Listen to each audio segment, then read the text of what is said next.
Hey everyone, welcome to the channel for another Escape From Tarkov video. In this one, I'm going to talk about some useful tips for newer players that should prevent annoying deaths and help you sort through the large, sometimes overwhelming amount of items available for you to use. With the release of patch 0.12 coming up any day now, this topic is timelier than ever. These tips are aimed mostly at new players, covering some essential items you should always try and bring into raids, and some advice for using in-game functions to improve your economy and figure out what an item can be used for. With that out of the way, let's get into these tips for fresh level 1 PMC players.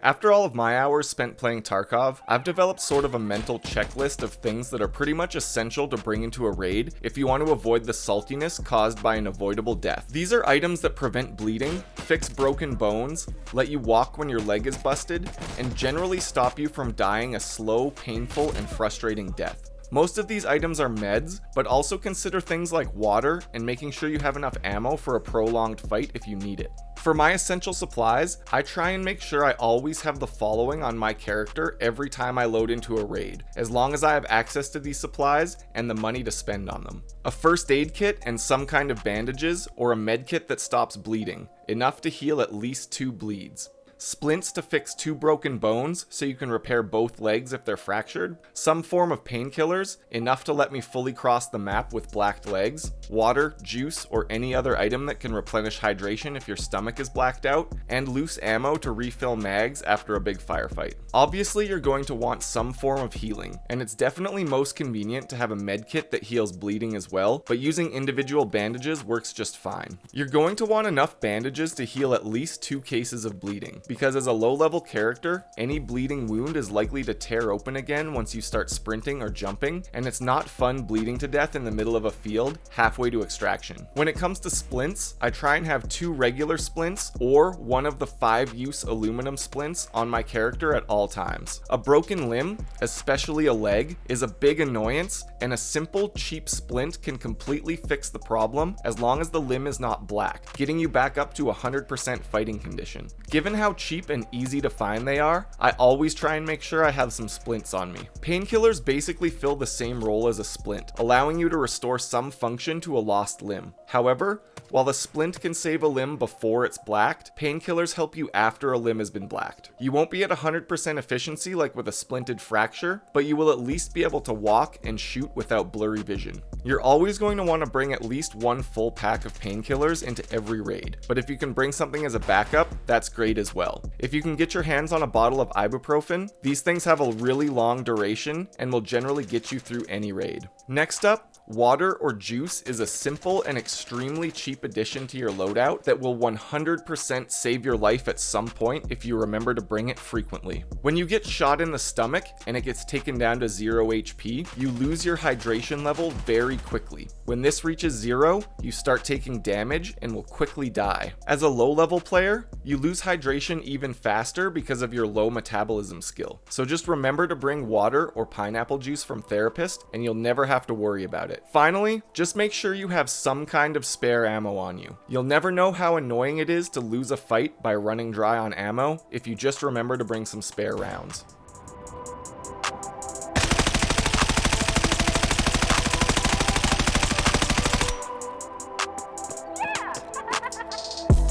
It's 2 down, I think.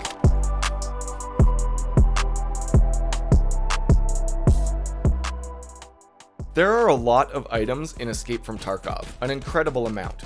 And to be honest, it's almost impossible to keep track of what items interact with each other or have special requirements to use, especially when it comes to weapon mods and individual parts. Thankfully, there are some very useful ways in-game to quickly check what parts are compatible with each other and what a certain attachment or mount can be used for. If you right-click on any item in the game, there are 2 filters that you should become familiar with: the linked search and required search. These are both helpful in different ways, and I'll quickly explain each. Linked search will show you a list of every single item in the game that will interact with whatever you originally clicked on. So if you do a linked search on a rifle handguard, for example, it will show you every rail, mount, and attachment that will fit onto the handguard, as well as the weapons it can be used with. Make sure you uncheck the box which says show operational weapons only, so you can see even more items. This can be extremely useful when trying to figure out how to mount things like sights, tactical devices, and foregrips onto your weapon, and to quickly get a look at your customization options without having to search each individual piece. This is going to be especially useful in the early days of the 0.12 patch, so you can get a quick look at the newly added items for each weapon. You will sometimes need to do a linked search on individual parts of a weapon, such as the handguard, barrel, or receiver, but this search option is still a great way to see all of the potential options you have for customization. Next up, the required search function is a little bit different, but also fairly useful. This option shows you every trade involving that item currently on the flea market or from the traders. This can be a good way to see if a random loot item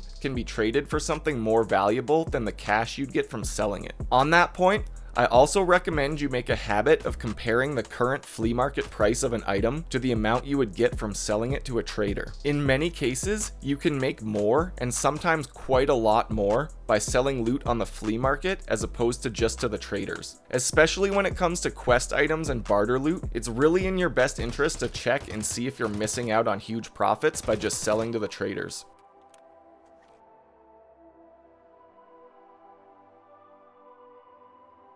Using the insurance system in Escape from Tarkov can seem like a waste of rubles at first, especially in the early stages when you really don't have much to spare and might not fully understand how the system works. Just a quick rundown for anyone who might not know: if you insure a piece of gear and it gets left behind either because you died or dropped it, you'll get it back about a day later, as long as no other player extracted with that item. High value, easily stored items like modded weapons, helmets, and good armor are a bit of a gamble to insure, but things like tactical rigs and backpacks, which take up a large space and don't provide much value, are often left behind on your body.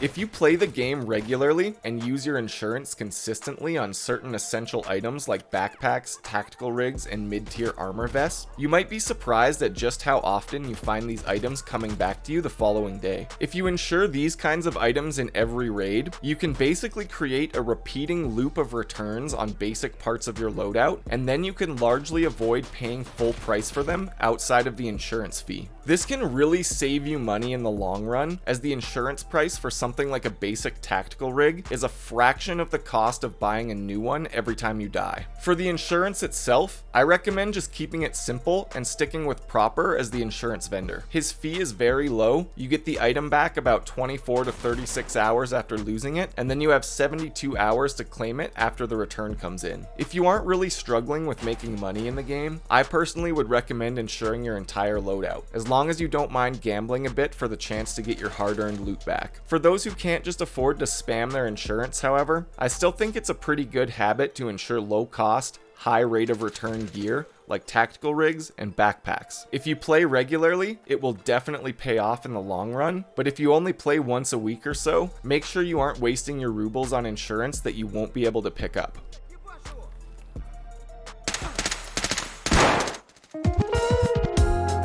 Well, that about covers it for the tips I have for you in this video. I know when I first started, it was tough to figure out what exactly I needed to take out with me and how to sort out what exactly I could do with all the loot I was collecting, so I hope you found these tips useful and can get some mileage out of them. I stream on Twitch at twitch.tv/jdogthewise, and it would be great to see some more people drop by, so I'll leave a link for that in the description. Best of luck getting through the early stages of 0.12 in one piece. Thanks for checking out the video, and until next time, stay safe in Tarkov City.